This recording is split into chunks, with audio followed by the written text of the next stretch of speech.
nouveau journal sur Eden TV. Bonsoir à tous. Voici les titres de cette édition. Sous les feux de l'actualité, un accident de circulation qui a eu lieu dans le quartier Z à Comé à Bomé-Calavi. Le gasoil est à l'origine de cet accident. On ne dénombre aucun mort.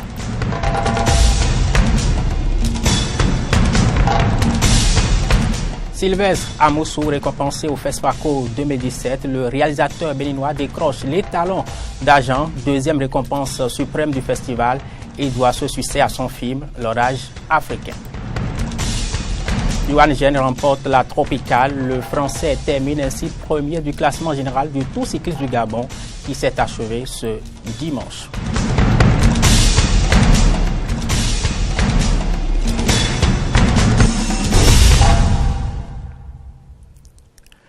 Pas moyen pour deux conducteurs de poids lourds et des motocyclistes d'échapper à un accident de circulation ce matin. La scène se passait, je vous le disais, dans le quartier Z à Comé, non loin d'Akasato.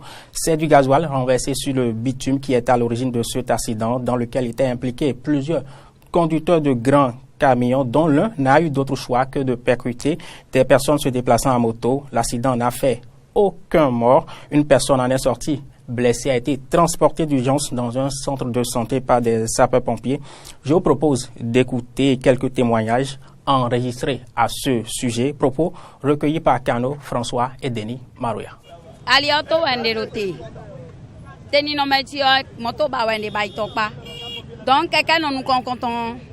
J'étais au bord de la voie, j'attendais un taxi. À ma grande surprise, j'ai vu un premier conducteur qui a glissé et est tombé puisqu'il y avait du gasoil sur le bitume. Le second conducteur qui était derrière l'a cogné à son tour. Les deux voulaient se relever du goudron quand un troisième les a ramassés à son tour. Pour défaut de freinage, un camion bélier qui venait par derrière les traîna tous les trois de là-bas jusqu'ici. Le chauffeur et l'apprenti ont pris la clé des champs. Quant au grand camion, voulant éviter de les écraser tous, a dû se retrouver sur l'autre tronçon du goudron, causant d'importants dégâts matériels.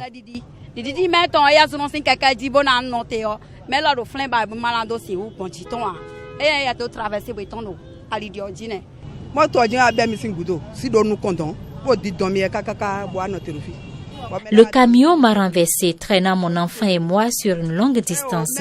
À part quelques égratignures, mon enfant et moi n'avons rien eu. Je remercie Allah pour ce miracle.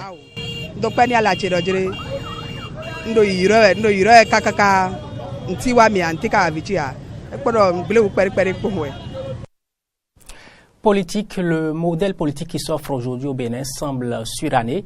Il est désuet. Propos de Roch David Nyangoui, président du parti Alternative Citoyenne qui propose une transformation de ce modèle politique. Ce parti l'a fait savoir ce samedi à l'occasion de son premier congrès ordinaire. Congrès, vous allez le voir, au thème très évocateur de l'ambition d'Alternative Citoyenne. Transformer le modèle politique du Bénin pour un développement intégral. C'est le thème de ce premier congrès ordinaire du Parti Alternative Citoyenne qui s'est tenu ce 4 mars au Palais des Sports du Stade de l'Amitié Mathieu Kérékou. Cet événement majeur dans la vie de ce parti intervient 3 ans après sa création et sa participation à la gestion du pouvoir public à travers ses représentants au Parlement et au gouvernement du président Talon. Tête couronnée, membres du gouvernement, honorables députés, représentants des partis politiques, membres et militants du Parti Alternative Citoyenne étaient nombreux à répondre présents à ce congrès.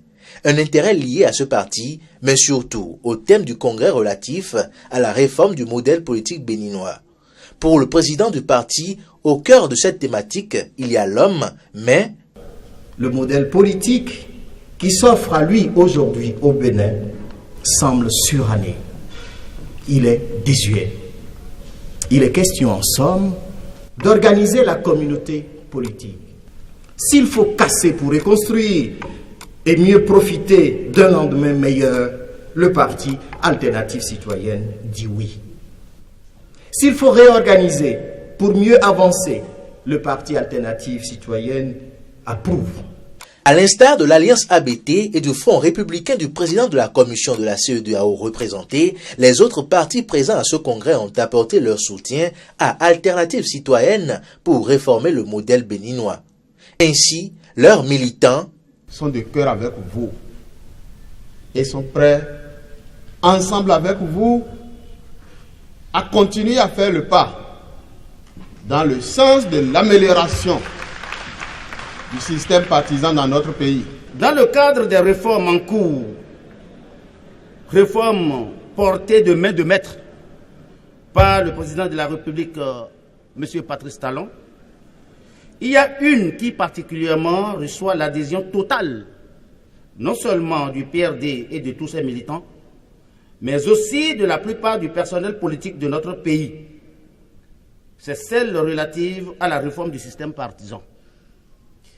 Le thème de votre premier congrès ordinaire en dit long. Transformer le modèle politique du Bénin pour un développement intégral. Oui, ce thème s'inscrit parfaitement dans ce registre.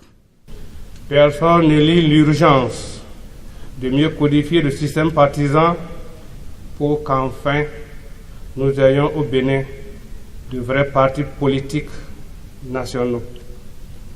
Les réformes constitutionnelles proposées par le président Patrice Talon sont donc des réformes pertinentes. Au regard des différentes interventions, il convient selon le président d'honneur d'Alternative Citoyenne de retenir deux principaux enseignements. La première, c'est que résolument, notre parti Alternative Citoyenne doit faire en sorte que les réformes législatives et les réformes politiques aboutissent. Résolument. Que notre faiblesse, notre vulnérabilité est la vulnérabilité de tous. Deuxième leçon que nous avons retenue, c'est la réforme du système partisan. Il n'y a pas de démocratie de qualité sans parti politique de qualité. Il n'y a même pas de lutte possible contre la corruption sans l'assainissement du système partisan. Le parti Alternative Citoyenne, à travers ce premier congrès, vient ainsi lancer le rassemblement pour l'aboutissement des réformes constitutionnelles en général et pour la réforme du système partisan en particulier. Dans l'actualité également, cette assemblée générale de l'association intercommunale des propriétaires terriens et acquéreurs de parcelles située dans le périmètre de l'aéroport de Golo-Digbé dans la commune d'Abo-Mekalavi. Au cours de cet AG qui s'est déroulé le samedi dernier, les responsables de cette association ont évoqué la question du dédommagement des membres de leur association. Religion, je vous parlais ce mercredi du début du temps du carême chez les catholiques, période marquée, vous le savez, par le chemin de croix. Le tout premier a eu lieu ce vendredi. Durant ce chemin de croix à Zové, l'accent a été mis sur le message du pape François qui demande aux fidèles de recentrer leur foi sur l'essentiel de ce temps du carême, n'est-ce pas, Jonas Bochi?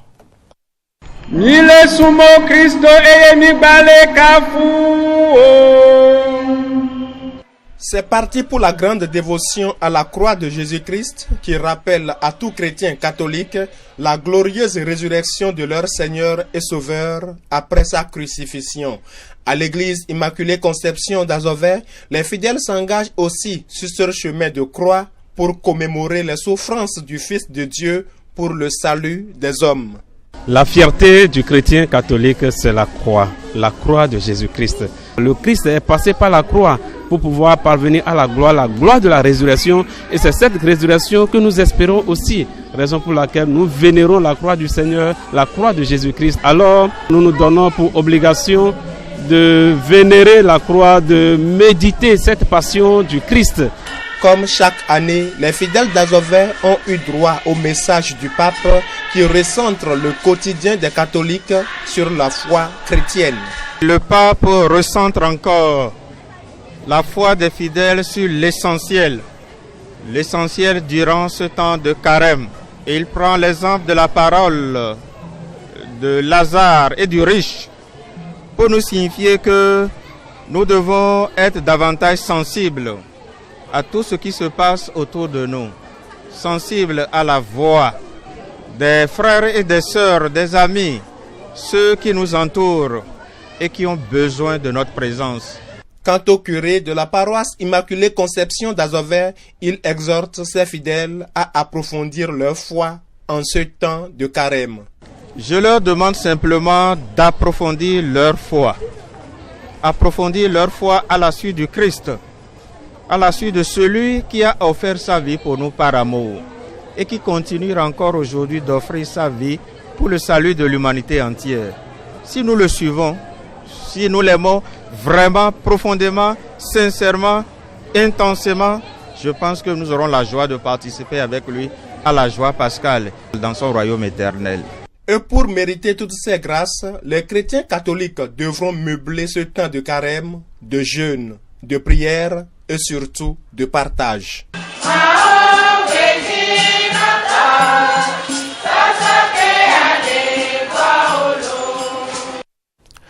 Actualité en dehors du Bénin, on s'intéresse d'abord à la culture. Sylvestre Amoussou a été récompensé au dernier FESPACO, Festival panafricain du cinéma et de la télévision de Ouagadougou.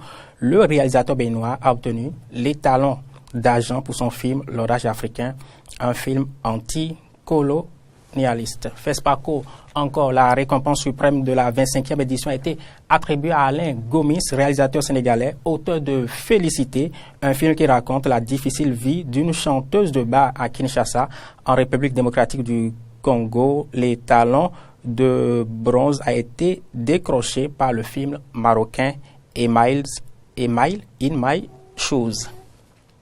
Le processus d'installation des autorités intérimaires dans le Nord Mali est perturbé. L'installation des dirigeants de Tombouctou qui devait avoir lieu ce lundi est contestée par certains groupes armés comme le CJA, Congrès pour la justice dans l'Azawad, dont une partie s'oppose à cette installation. La situation était tendue ce dimanche à Tombouctou, ce qui a provoqué la tenue d'une réunion de crise sécuritaire. Des négociations sont en cours entre le gouvernement malien et la branche contestataire du CJA. Apprend-on sur RFI, on rappelle que l'installation des autorités intérimaires a réussi à Kidal, Gao et Ménaka, d'autres régions du Nord Mali.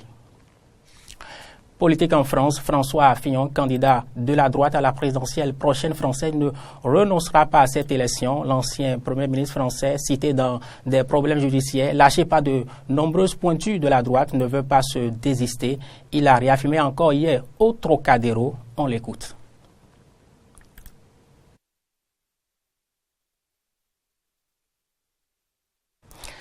Un nouvel élément qui nous pose certainement des problèmes. On connaissait là du conflit à Belfast en Irlande du Nord. Désormais, la capitale nord-irlandaise évolue au rythme de la paix. À Belfast, ce tas mural veut tourner le dos à la politique. À Belfast, l'art urbain est présent à tous les coins de rue. De nombreuses fresques racontent l'histoire du conflit nord-irlandais, près de 3500 morts entre 1969 et 1998. Un passé douloureux dont les stigmates continuent de marquer la ville à l'image de l'ancien mur de séparation entre catholiques et protestants. Aujourd'hui, les artistes nord-irlandais veulent donner un nouveau visage à la ville avec, pour seule arme, une bombe de peinture. Je me suis dit qu'il fallait faire en sorte que la ville change complètement de visage, que ce soit différent de ce à quoi elle ressemblait pendant la guerre, donner quelque chose de positif, de brillant, de joyeux, quelque chose auquel les gens pourraient s'identifier plutôt que de se sentir agressés. Spécialiste des portraits, cet ancien DJ au chômage peint aussi bien les stars que les sans-abri. Sa dernière série en date lui a valu le surnom de Banksy de Belfast, en référence à l'artiste britannique. Aujourd'hui, on dénombre plus d'une centaine d'œuvres de street art dans les rues de la capitale nord-irlandaise. Et si la plupart des artistes se disent apolitiques, leurs peintures ne sont pas dénuées de messages. À l'image de cette immense fresque où deux flèches transpercent une colombe de la paix. L'une symbolise le catholicisme, l'autre le protestantisme. À Belfast, religion et politique ne font qu'un. C'est un peu le bordel. Il y a beaucoup de colère sous-jacente ici. Beaucoup de gens sont contre les dirigeants parce que nos dirigeants sont vraiment nuls. Donc beaucoup de gens sont en colère à cause de pas mal de choses. Et ils expriment cela à travers leur art. Et le street art en fait partie.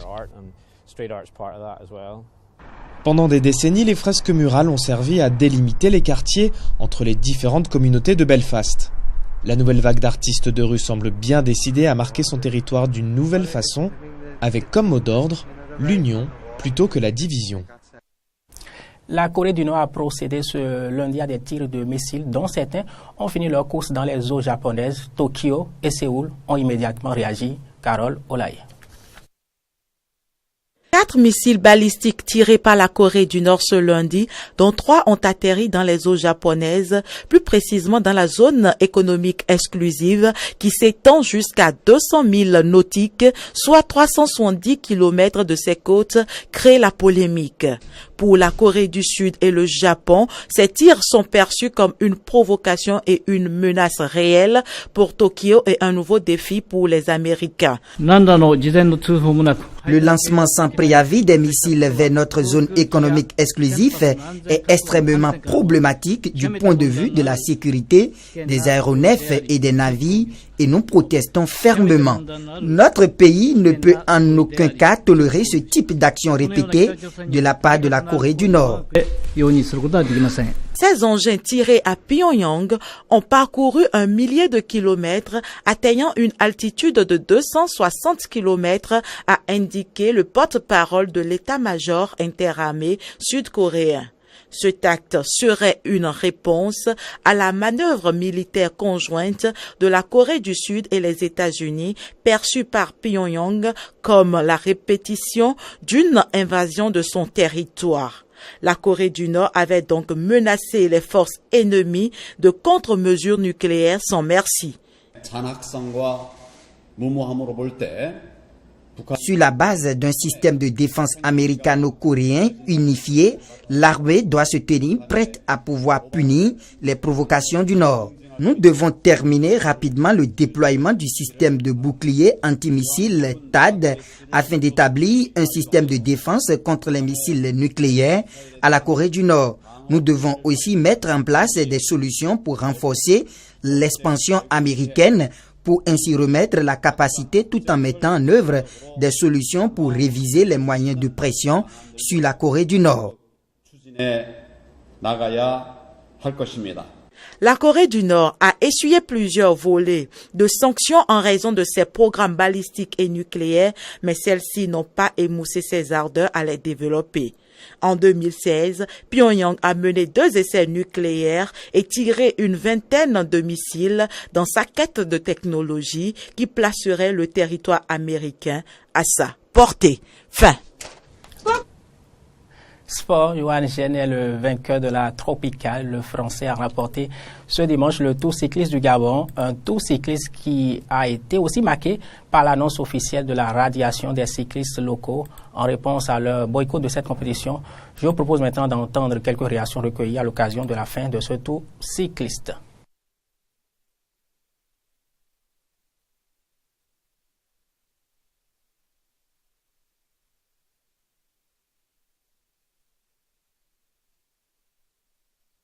C'est vrai que c'est une nouvelle victoire, donc ça fait du bien.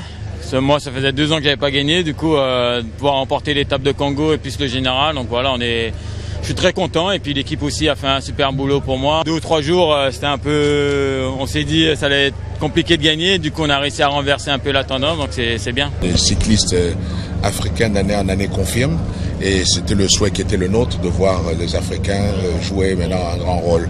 Nous les avons vus dans les différentes étapes. Souvent, ce sont eux qui attaquent. L'équipe gabonaise a choisi la défection. Au lieu de mettre des valeurs du sport devant, ils ont préféré faire des choix qui sont à eux. Maintenant, il faut assumer. Et on assume, donc nous avons pris des mesures. Les années ont beau passer, le sport féminin est toujours l'objet de stigmatisation dans une Algérie très conservatrice. C'est pourtant dans ce contexte que des femmes joueuses d'une équipe de football vivent leur passion. Ces footballeuses s'entraînent pour un match de Coupe de la Ligue à l'ouest de la capitale algérienne. L'équipe Afak Relizane a été créée en 1997 en plein pendant les années noires. Une décennie de guerre civile pendant laquelle les groupes islamistes armés interdisaient tout sport féminin. Mais l'entraîneur et ses joueuses ne se sont pas laissés intimider. J'ai eu une conversation avec les joueuses pour savoir si elles voulaient continuer à jouer malgré les menaces. Elles ont décidé de jouer. Elles ont dit que si les femmes avaient pris les armes pendant la guerre d'indépendance, donc elles pouvaient jouer. Elles voulaient combattre cette menace. À 26 ans, Fatia joue aussi pour l'équipe nationale algérienne, comme 5 autres joueuses du club. La guerre est peut-être terminée, mais elle assure que les stigmatisations sociales n'ont, elles, pas pris fin dans cette société conservatrice. Partout en Algérie, les gens ont un problème avec les femmes qui jouent au football. Parfois, quand on joue à l'extérieur et qu'ils nous voient portant nos maillots, ils nous insultent et nous maudissent. Mais d'autres sont curieux et posent des questions. Ici, à Relizane, ils nous disent que nos victoires les rendent fiers, plus que l'équipe masculine. Certaines joueuses ont cédé à la pression et raccroché les crampons après s'être mariées, mais d'autres sont déterminées à continuer. Ils nous disent « Pourquoi vous ne vous mariez pas? Pourquoi vous n'êtes pas dans la cuisine? Une femme doit y rester. Mais je ne fais que jouer au foot, je ne fais rien de mal. Leurs mots ne me blessent pas. Je sais que je ne fais rien de mal aux yeux de Dieu. » Ces dernières années, l'équipe féminine a gagné de nombreuses compétitions locales et régionales. Malgré leur succès, les joueuses ne sont pas payées et le club les aide à trouver un emploi. Elles reçoivent seulement $12 par victoire et le club n'a ni sponsor ni donateur, survivant uniquement grâce à la passion de ses joueuses. C'est la fin de ce journal. Merci de l'avoir suivi. Nos informations sont aussi à suivre sur les réseaux sociaux, Facebook et Twitter, et sur notre site internet benin-eden.tv.